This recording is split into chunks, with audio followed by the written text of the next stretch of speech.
Yo, selamat datang. Selamat datang di podcast Birahi Hipnoseksolog. Oke, setelah sekian lama kita tidak berjumpa dengan teman-teman semuanya, jangan lupa untuk selalu memberikan salam yang pertama. Salam jempol kejepit. Gimana? Biar lebih panjang. Oh, gitu ya. Ya. Kali ini kita kedatangan seorang musafir ya. Musiman juga. Musafirnya musiman ya. Musiman. Oke. Kita kedatangan seorang tamu, dia adalah praktisi NLP dan juga seorang terapis yang sangat dahsyat, luar biasa dan udah terkenal di Indonesia. Terapis ini Mas As, bukan? Lebih spesifik. Lebih jadi biar spesifik. teman-teman tahu. Dia adalah seorang apa jeneng? Hipnoterapis juga dan juga seorang praktisi NLP yang sangat dahsyat. Dia sudah sangat terkenal di Indonesia. Namanya siapa? Idrus Putra. Iya, ini dia Idrus Putra yang sudah sangat lama jadi teman saya. Jadi saya sebenarnya juga agak udah bosen sebenarnya ngelihat tampangnya, tetapi dari masalah keilmuan, dia mantap guys. Kita bakalan bahas sesuatu yang cukup menarik. Menariknya adalah Mas Idrus ini ya. Kakak. Oh ya, kakak Idrus ini. Ya. Jembut. Kakak Idrus ini adalah manusia yang bisa dibilang sudah cukup banyak menterapi orang, hewan. Enggak hewan juga enggak ya? Jin.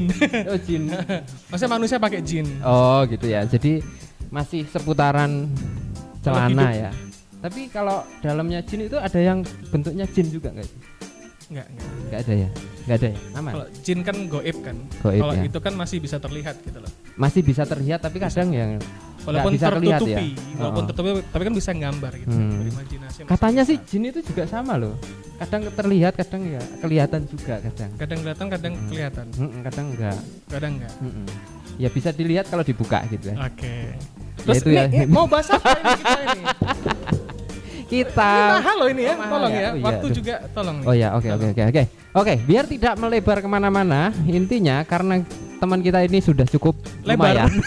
Saya nggak perlu ngomong, dia sudah tahu. Jadi kemarin ada sebuah podcast yang sangat luar biasa. Oke. Podcastnya ini cukup menarik karena apa ya istilahnya, captionnya itu cukup menarik ya. Captionnya cukup menarik. Clickbait soalnya. Ya, clickbait ya. Dan ternyata itu di take down. Sengaja di take down karena banyak sekali pro dan kontra. Nah, yang pro ini yang saya nggak tahu, yang kontra juga nggak tahu juga. Kita nggak tahu juga, tapi jelas kita kultur Indonesia pasti akan mengkontra itu. Betul. Ya, kita ngomongin tentang penyimpangan ya, kelainan dan penyimpangan seksual. Jadi ini ada kita ngomongin tentang gimana caranya gitu. Aduh, malah disebutin. Nggak apa? LGBT. Ya, tapi kita ngomongin tentang spesifiknya gay. Ya. Kita nggak memusuhi, kita nggak fobia atau gay atau kita nggak homofobik dan lain sebagainya, tetapi kita akan membahas dari segi keilmuan. Iya. Berhubung musafir yang satu ini adalah seorang ya praktisi yang cukup handal di bidangnya, dia sudah banyak memijat para gay. Tuh kan? Ininya lihat bahasa tubuhnya, cara ininya. Soalnya kalau pakai gini sakit. Oh, sakit ya? Pak kalau gini. Oh iya, berhubung ya kan? karena saya lebih kecil daripada dia, jadi saya takut kalau di gini. Jadi dia gini. Luar biasa sekali, sangat-sangat memahami orang lain. Luar biasa sekali. Salah satu basic dari seorang hipnoterapis harus gitu ya. Betul. Bisa memahami orang. Empati. Simpati. Nah, ini kita ngomongin tentang itu, Mas. Baik. Kak Idrus ya. Kakak ya. Kak Idrus. Iya, Kakak Ari gimana? Kering. Double. Lanjut. Ayo. Jadi gini Kak Idrus ya. Jadi sesuai dengan pengalamanmu sebagai seorang hipnoterapis, kan pernah tuh, kita kan pernah ngobrol ya kan? Iya. Kita pernah ngobrol tentang itu ya, tentang teman-teman yang mengalami disorientasi atau bisa dibilang mereka memilih jalan itu untuk menikmati secara seksual gitu. Oke. Oke. Kita apa dulu nih yang mau dibahas? Bab apanya dulu nih kira-kira nih? Tentang terapinya dong. Terapinya. Pengalaman terapi. Pengalaman terapi. Oke. Pernah nggak nerapi orang kayak gitu? Kalau ditanya pernah apa enggak, jawabannya ya pernah. Pernah. Banyak nggak? Banyak. Nah, cukup bisa dipertanggungjawabkan ya. Jadi gimana? Dan memang banyak di sekitar kita tuh banyak. Cuma memang seringkali kita tuh nggak sadar, Mas. Oke. Karena gini, kalau gay gitu kan dari perilakunya mungkin kalau yang berperan sebagai cowok itu nggak begitu kelihatan. Itu yang pernah mengalami. Ya pernah lah ngalamin pura-pura mau terapi gitu. Betul. Jadi itu gimana itu? Jadi memang kalau secara kasat mata kita nggak akan bisa tahu kalau dia itu nggak cerita. Oh gitu ya. Beda halnya kalau memang dia mengubah penampilannya. Ada yang semisal bukan hanya penampilan tapi dari perilakunya yang cenderung kayak melambai. Lebih feminim gitu. Feminim ya? Betul. Feminim, ya. Tapi kalau yang biasanya kita lihat di gym gitu kan, yang badannya kotak-kotak gini kan. Ya nggak usah nunjuk lah, nggak usah nunjuk ya. Masa badannya kotak-kotak, tapi kan orientasinya benar kan ini. Insya Allah. Oke. Gitu. Insya Allah. Jadi memang harus diajak ngobrol dulu gitu. Oke. Ngobrol dulu. Tapi ketika di awal pas mau terapi itu dia nggak ngomong problemnya apa. Kan biasanya kita tanya dulu nih kan di awal. Problemnya apa gitu. Baik melalui chat ataupun telepon biasanya kita tanya dulu. Jadi biar kita pun bisa ada persiapan nanti kalau udah ketemu apa yang bisa kita lakuin waktu sesi terapinya gitu. Oke. Nah, biasanya memang ada yang nggak ngaku gitu loh. Pokoknya dia pengen ada satu hal, ada masalah, tapi dia menyadari, dia menganggap bahwa itu adalah sebuah masalah. Masalah dan pengen diselesaiin gitu. Pengen diselesaiin. Oke, gitu. Terus akhirnya biasanya yang aku lakuin Mas Hari, itu aku ngelihat profile picture-nya. Kalau semisal ada dan bisa kebaca gitu kan di WhatsApp semisal. Saya lihat gini. Biasanya memang ada kecenderungan ya kalau dari pose foto itu biasanya masih bisa sedikit kita analisa dan terbaca. Oh, ini ada kecenderungan kesini nih. Dan itu berupa firasat tapi sebenarnya. Firasat ya, lebih masuknya ke firasat ya. Firasat sebagai seorang terapis gitu ya. Seorang hipnoterapis, kalau terapis nanti gini lagi. Oke, seorang hipnoterapis ya ini. Yes, gitu. Jadi kalau yang memang kelihatan ya, misalkan dia itu memang nggak mau berubah gitu, bisa nggak sih diterapi gitu? Sebenarnya gini, prinsip dasar dalam hipnoterapi ya, mau permasalahan atau problem apapun itu kan memang perlu adanya keinginan untuk berubah. Oke. Untuk sembuh. Ada niatan gitu. Ada dari dalam. Dari dalam ya. Dari dalam. Karena kebanyakan gini, ketika dia tuh diminta sama orang lain, udah kamu terapi aja gitu. Bukan berarti nggak bisa, tapi tugas kita sebagai hipnoterapis itu lebih berat. Karena apa? Yang kita lakukan ada sesi di mana kita menumbuhkan kesadaran dari si klien itu biar dia tuh punya dorongan dari dalam untuk berubah. Nah, proses itunya yang lama gitu loh.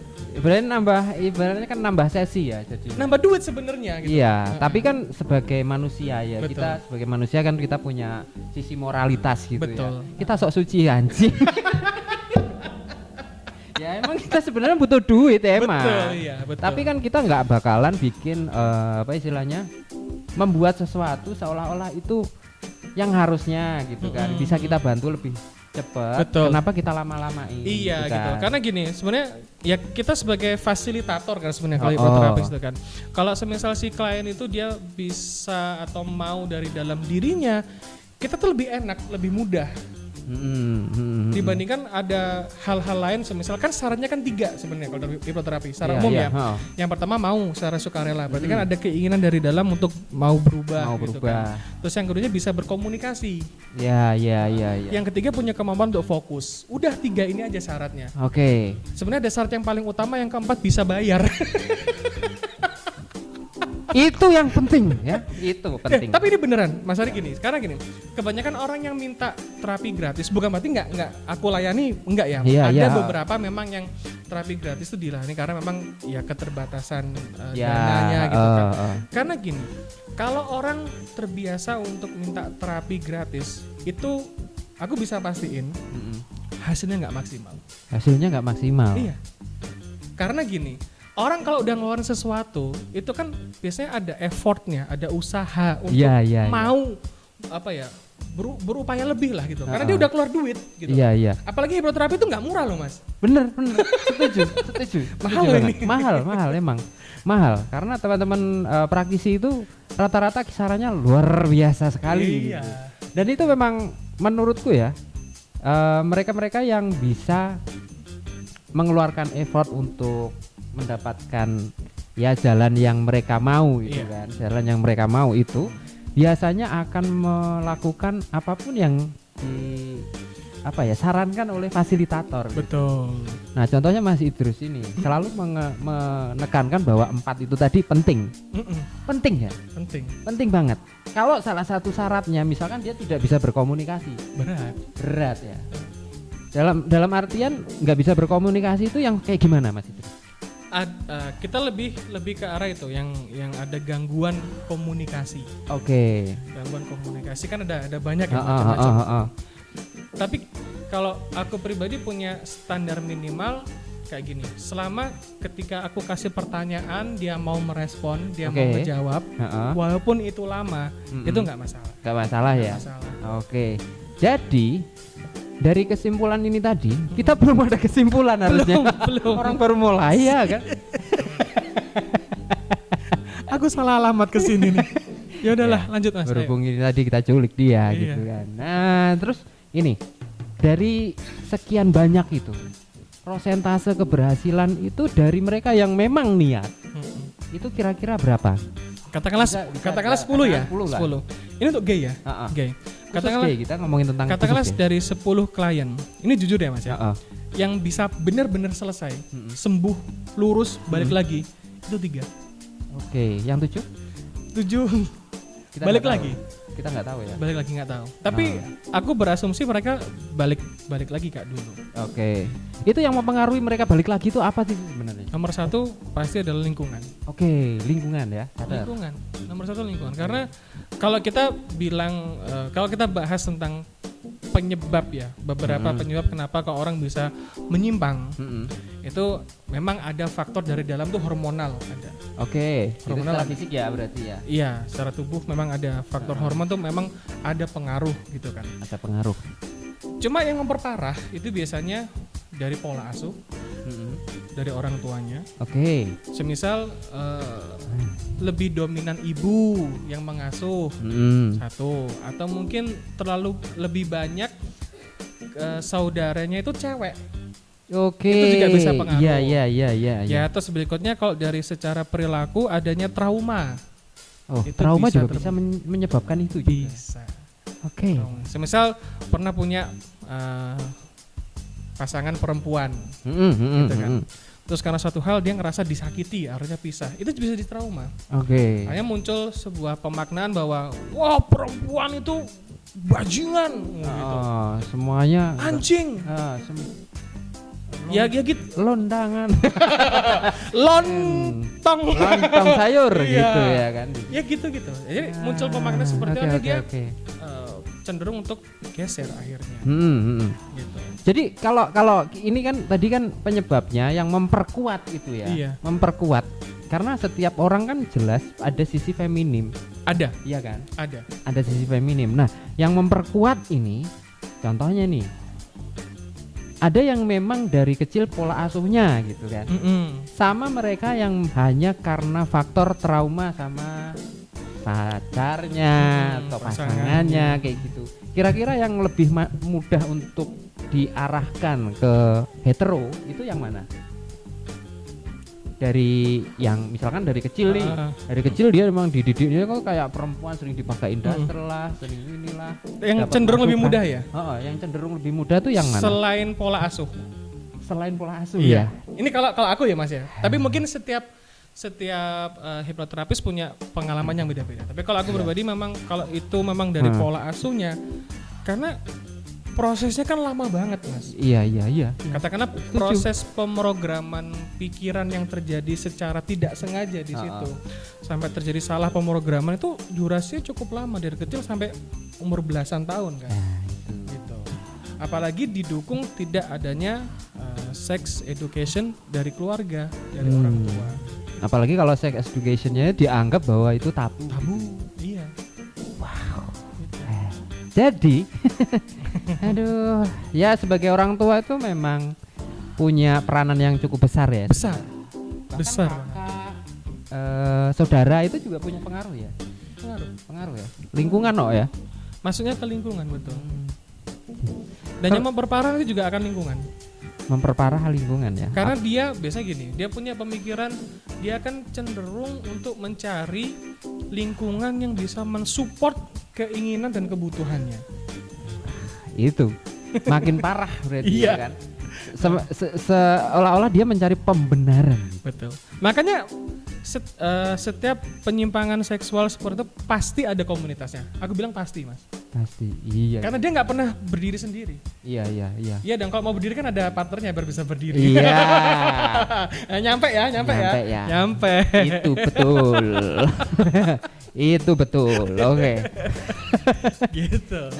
Jadi kalau yang 7 tadi, kita ngomongin yang 7 nih. Oke. Yang 7. Mereka itu kan kembali lagi ke habitat awal. Betul, iya habitat bener. Iya kan habitat kan. Komunitasnya gitu. Seandainya mereka itu bisa dipisahkan dari komunitasnya ini, memungkinkan nggak sih? Lebih memungkinkan. Lebih memungkinkan mereka untuk kembali ke hetero. Iya. Soalnya gini, aku pernah juga. Jadi dia itu ibaratnya bahkan sampai punya pasangan yang ibaratnya itu kayak benar-benar udah lain jenis.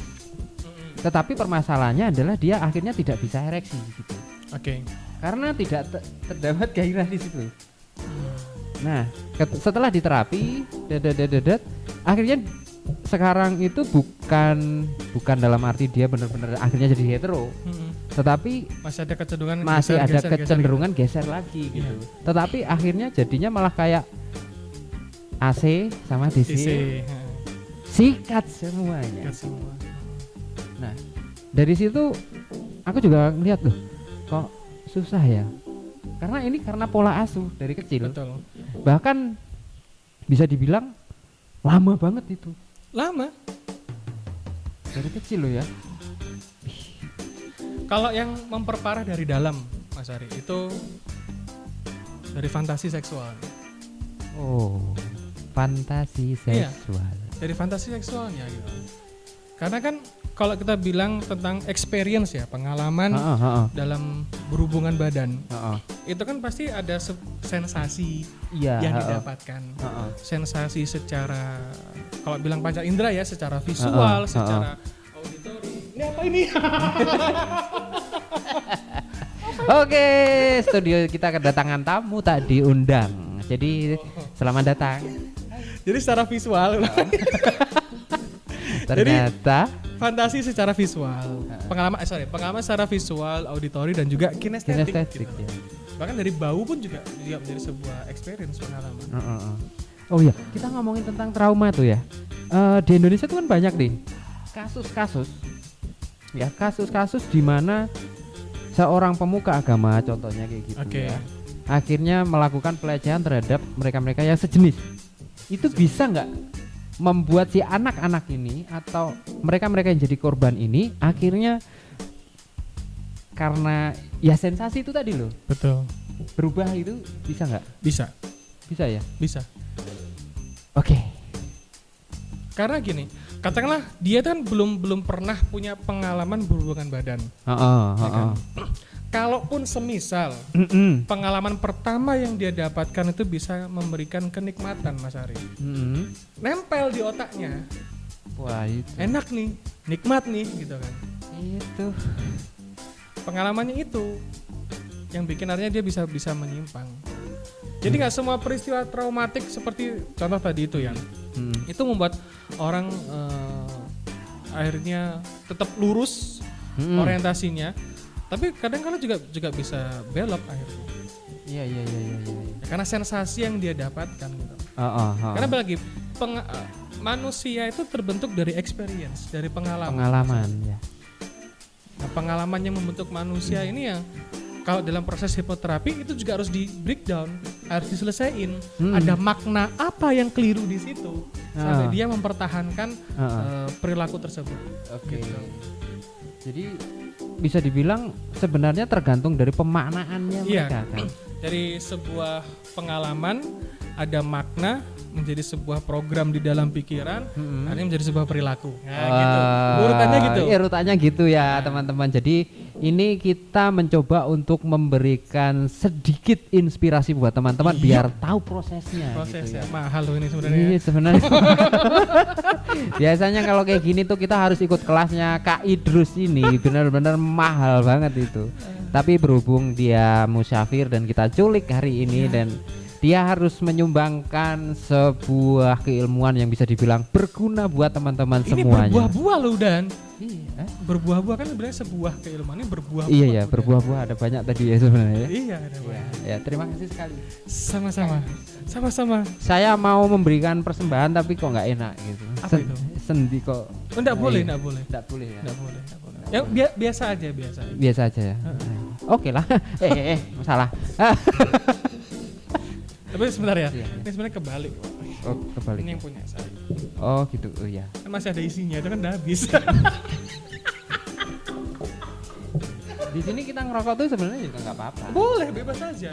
Kan channel-channelnya situ, bukan channel aku. Iya. Ya sebenarnya bebas aja mau ngerokok, mau minum boleh. Tapi yang jelas kita memberi contoh yang baik ke teman-teman semuanya bahwa sebenarnya yang namanya perilaku seperti itu masih bisa kita bantu gitu. Bisa. Kan? Bisa banget. Bisa sembuh katakanlah. Bisa sembuh. Bisa. Tetapi ingat syaratnya 4. 4 itu tadi ya. 4. Diingetin lagi ya? Diingetin lagi. Yang pertama itu bisa berkomunikasi dengan baik. Yang kedua punya kemampuan fokus yang bagus. Yang ketiga mau secara sukarela. Oke. Yang keempat membayar. Gini. Loh, itu ini bener loh itu. Kalau kita ngomongin tentang sukarela ya, kita ngomongin tentang sukarela. Karena banyak sekali mereka itu kayak gini, kayak terpaksa oleh lingkungan sosial. Akhirnya memutuskan untuk mencoba menikah dengan lawan jenis dan lain sebagainya. Iya. Itu masuknya bukan sukarela ya kalau mau datang gitu. Bukan ya. Bukan. Itu lebih karena apa? Ketuntutan sosial. Gini, itu ya. Sukarela itu bisa muncul Mas Ari. Kalau orang itu punya alasan-alasan yang logis bagi dirinya. Oke. Gitu loh. Walaupun memang ada keterpaksaan. Makanya gini, parameternya sukarela itu apa sih? Kan nggak ada gitu. Iya. Masalahnya kan di situ gitu. Iya. Semisal ada alat ukurnya kan enak kita ngukurnya. Semisal kayak kecemasan kan ada alat ukurnya gitu kan. Nah ini kalau sukarela apa? Tolak ukurnya nggak ada, parameternya nggak ada. Gitu. Tapi selama dia itu datang, walaupun mungkin awalnya dia tuh karena disuruh atau mungkin karena keadaan di lingkungan sekitar yang tidak memungkinkan dia untuk gitu ya. Mempertahankan perilakunya. Ketika dia datang aja ke tempat kita, itu sebenarnya sudah ada kerelaan. Oke. Cuma kadarnya yang beda gitu ya. Makanya tugas kita sebagai seorang hieroterapis kan juga di area situnya meningkatkan kesadaran, menumbuhkan kesadaran bahwa kenapa sih berubah itu penting. Wah, bagus. Jadi memang berubah itu penting. Perlu dikasih stimulus, dikasih rangsangan dengan pertanyaan-pertanyaan seperti itu. Kenapa sih berubah itu penting buat aku? Gitu ya. Apa sih yang terjadi ketika aku mempertahankan perilaku ini? Apa sih yang terjadi ketika aku tuh berubah? Apa yang terjadi sama lingkungan sekitarku ketika aku berubah gitu loh. Oke. Pertanyaan seperti itulah. Jadi memang harus detail ya kita ya. Iya. Jadi itu teman-teman, kalau sama hipnoterapis yang profesional itu memang jelas-jelas kita akan diarahkan menuju ke sesuatu yang benar-benar akan terbaik sesuai dengan goalsnya. Iya. Ya. Makanya kan kalau kita pakai pendekatan client center terapi, sebenarnya nggak sepenuhnya client center terapi, karena memang ada beberapa fase seorang hipnoterapis itu melakukan direction, diarahkan. Mengarahkan mereka gitu ya. Mereka. Intinya kan tetap ke sesuatu yang lebih baik untuk mereka kan. Betul. Ya kalau mungkin teman-teman menganggap bahwa takutnya nanti dibuat seperti robot ya, Enggak. Beda. Jadi biar tidak miskonsepsi teman-teman. Malah justru kalau di sesi hipnoterapi bareng aku tuh bedanya gini Mas Ari. Gak ada yang namanya translate. Jadi orang tuh gak dibuat tidur. Ngobrol biasa gitu ya? Ngobrol. Asik tuh kan? Ngobrol. Belum pernah kan? Belum pada tahu nih. Kayak gimana itu Kak Idrus? Jadi kan memang salah satu orang ya yang membawa mazhab aliran conversational hypnotherapy di Indonesia tuh aku Mas Ari. Wah, ini catet ini luar biasa banget. Conversational Hipnoterapi. Conversational hypnosis juga sama. Ilmunya ya. Gitu. Hanya berkembang menjadi conversational hypnotherapy. Jadi memang yang kita lakukan gini. Bedanya apa sih? Kita akan membenturkan realita, fakta yang ada dengan hasil pemikiran seseorang. Oke. Disinkron ini nyambung nggak? Dan orang ditanyakan konsekuensinya apa kalau melakukan ini? Konsekuensinya apa kalau kamu mempertahankan hal seperti ini? Makanya terapi di dalam sesi terapi sama aku tuh kita lebih kayak ngobrol santai, asik gitu. Tapi tiba-tiba nangis gitu, tiba-tiba ketawa gitu. Menyenangkan sekali loh itu. Iya. Jadi teman-teman tuh benar-benar dibangun kesadarannya dengan benar-benar secara mereka sendiri ada seolah-olah tuh kayak ada diberikan kesadaran gitu kan. Ini metode yang saya pakai Mas Ari, bukan berarti metode yang lain jelek, enggak gitu. Kita menggunakan banyak cara, intinya kan biar klien tuh bisa terbantu, masalahnya selesai, udah itu aja. Iya, gitu. Itu kan yang terpenting itu kan. Cuman kadang kan ada beberapa orang yang takut kalau ntar ditidurkan, aku ditanyain ditidurkan apa ditidurin ya kalau menurut KBBI ditidurkan. Kalau ditidurin itu maknanya beda. Menjadi beda gitu. Beda, betul. Jadi kan kalau ditidurkan takutnya itu kebanyakan ya. Nanti dikorek-korek tentang rahasianya. Kayak gitu tuh penting gak sih sebenarnya untuk kita tahu rahasianya dia? Nggak penting kan? Nggak penting, gitu. Itu guys. Jadi nggak perlu takut kalau datang ke hipnoterapis, memang mahal, tapi yang jelas aman. Nah, karena gitu. Kalau dalam kode etik kita pun sebenarnya problem klien itu kan juga dirahasiakan ya. Iya. Terutama nama itu. Kalaupun misal aku sama Mas Ari gini cerita tentang pengalaman terapi yang diceritain tuh prosesnya, bukan orangnya. Kasusnya gitu. lebih kasusnya. Kita gitu pakai kan. Metode apa yang kita pakai, teknik yang kita pakai seperti apa, pendekatannya gimana. Itu yang dibahas seputar itu. Jadi nggak mungkin ini loh fotonya orangnya seperti ini. Enggak. Iya. Dan itu nggak boleh. Nggak boleh lah. Masa kita nunjukin apa istilahnya aib orang lain. Gitu kan. Tapi yang lucunya gini, Mas Ari. Di teman-teman hipnoterapis yang era-era yang sekarang ya. Kalau kita kan udah dari 12 tahun yang Jangan ngomong kalau kita tua. Enggak, pengalaman kita insya Allah lebih banyak gitu aja ya. Jadi kalau teman-teman hipnoterapis muda ya. Itu malah dengan bermudah-mudahan tuh foto sama kliennya diposting di Facebook, di sosial media kayak gitu. Bagi aku pribadi ya itu kurang etis gitu. Walaupun itu si kliennya bersedia secara sukarela, tapi kalau dari kode etik itu bagi aku Mas Ari itu nggak pantas lah. Iya.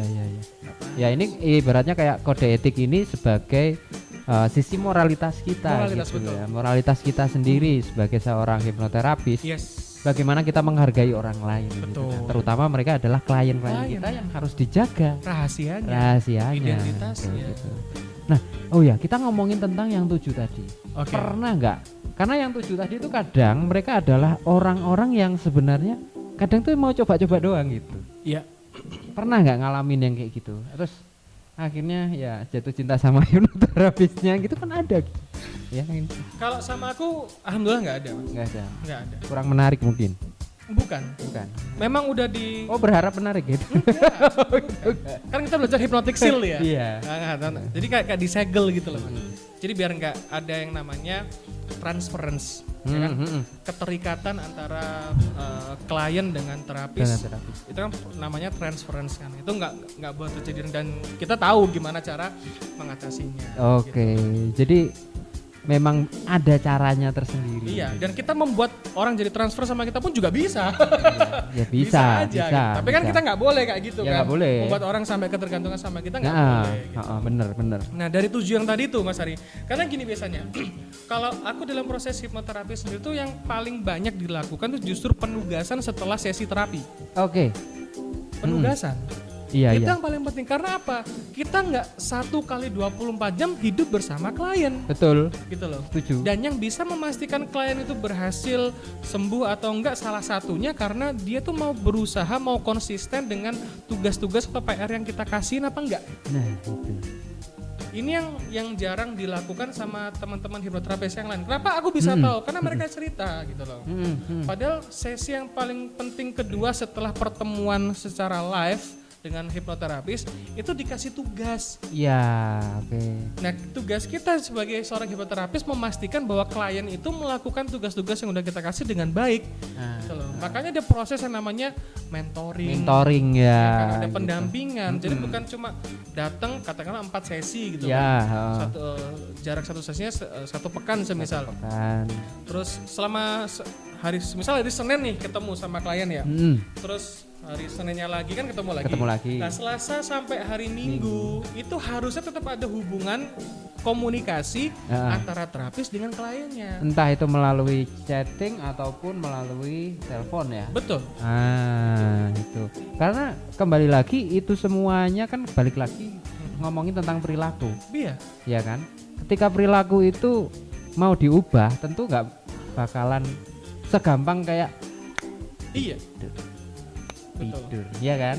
Nah, itu bedanya hipnoterapi sama aksi panggung. Hipnotis panggung. Ya, betul. Gitu ya. Jadi biar teman-teman semuanya ini juga tahu bahwa sebenarnya untuk proses hipnoterapi untuk mendapatkan kesembuhan itu pun teman-teman juga harus melakukan effort yang ditugaskan oleh si hipnoterapi. Makanya nggak ada jaminan sembuh sama hipnoterapis itu nggak ada.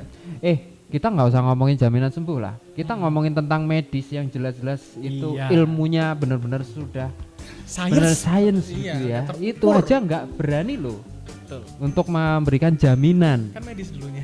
Iya. Ngomong-ngomong beliau adalah dulu sarjana keperawatan. Jadi teman-teman tahulah kalau memang mereka yang bisa dibilang itu punya kecenderungan dalam artian punya kelainan dan memang mereka mau gitu. Boleh kok ngontek kita, ada Kak Idrus, ada saya, ada banyak tim kita yang juga. Jadi di sini kita akan membantu teman-teman untuk satu, menumbuhkan kesadaran. Gimana caranya biar teman-teman itu sesuai kembali ke fitrahnya ya. Katanya kembali ke fitrahnya bahwa laki-laki itu selayaknya dengan perempuan kayak gitu. Jadi biar teman-teman nggak bingung ya toh. Untuk kontak Mas Idrus itu kalau lewat Instagram lewat apa nih Mas? Bisa follow di @idrusputra. Oke, catat nanti kita kasih ya ininya di bawah gini ya.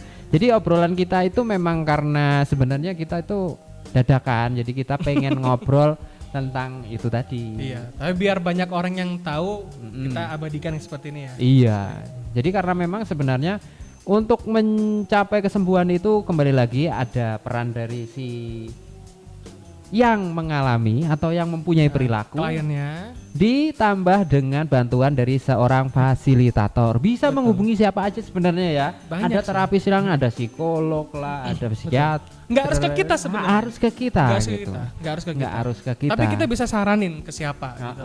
Kalau misal ke kita kemahalan gitu kan, ya cari yang murah, ya ada. Gitu. Ada banyak. Yang murah banyak kok. Tapi yang berkualitas sedikit gitu masalahnya. Iya, wajar kan, makanya mahal gitu. Sebenarnya nggak mahal sih. Enggak sebenarnya. Untuk suatu perubahan yang bisa dibilang itu akan membawa dampak yang luar biasa buat diri teman-teman, lingkungan, bahkan ya. Nggak ada yang mahal kok, duitnya tuh ada sebenarnya kan gitu. Intinya kan gitu. Tapi ini bener. Bener ya. Ya, gitu. Bener mau dewe. Ya sakarepmu lah. Gitu, jadi sebenarnya kita ngobrol ini juga sambil promosi sebenarnya. Ya bisa dikata seperti itu. Iya, karena kalau tidak dipromosikan, bagaimana orang-orang bisa tahu bahwa sebenarnya di Indonesia ini ada orang-orang yang berkompeten di bidangnya. Iya. Ya kan? Contohnya, nggak usah jauh-jauh ya kan? Tapi gini, sombong banget ya? Enggak. Kalau di konten-konten yang aku buat Mas Arya, kan aku orangnya tuh sopan gitu ya, sopan baik ya. gitu kan. Enggak, di sini agak bejat jadinya. Kebawa terpengaruh, ini mungkin dampak yang buruk atau yang baik ya kalau gini kayaknya. Sebenarnya bisa dibilang Jadi kalau coba teman-teman lihat di channel YouTubeku, walaupun ya aku nggak aktif di YouTube ya memang, karena memang fokusku bukan di publik gitu. Aku lebih banyak di perusahaan ngajar, di corporate training gitu. Jadi ya beda di sini, kelihatan gila gitu kan. Ya mungkin karena aku ngimbangin kamu, Mas Ari. Karena itu. Jadi kalau misalnya aku jadi orang yang diam, nggak kalem seru gitu, kontenku jadi nggak seru. Nggak seru dan nggak saru. Iya, ngapain ngundang musafir ke sini kalau nggak seru? Ya kan? Ya, agree kan, setuju kan teman-teman ya. Iya. Oke, thank you ya Kak Idrus udah meluangkan waktunya, ngasih sedikit ilmunya ke teman-teman yang mungkin nanti bakalan nonton channel ini ya. Ya walaupun sekarang masih sedikit ya, nggak apa-apa ya. Teman-teman semoga bisa tercerahkan dengan adanya Kak Idrus tadi tentang itu tadi. Jangan lupa untuk selalu bahagia. Ingat itu. Jangan lupa untuk selalu bahagia dan jangan lupa untuk subscribe, like dan share ya. Komen juga, ntar kita balesin lah.